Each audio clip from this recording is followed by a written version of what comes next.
របៀបមើលសមតុល្យសង្ខេប Balance Summary តាមរយៈ LOLC Mobile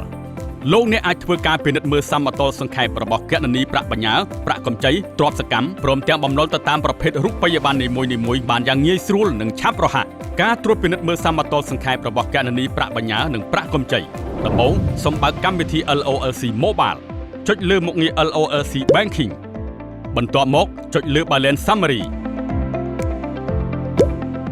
ជ្រើសរើសយកពាក្យ Deposit and Loan នោះលោកអ្នកនឹងឃើញសមតុល្យសង្ខេបទៅតាមប្រភេទរូបិយប័ណ្ណនីមួយៗមានដូចជាគណនីសំចៃគណនីបញ្ញាមានកាលកំណត់និងគណនីប្រាក់កម្ចីទៅតាមប្រភេទរូបិយប័ណ្ណនីមួយៗការត្រួតពិនិត្យមើលសមតុល្យសង្ខេបរបស់ទ្រព្យសកម្មនិងបំណុលដំបូងសូមបើកកម្មវិធី LOLC Mobile ចុចលើមុខងារ LOLC Banking បន្ទាប់មកចុចលើ Balance Summary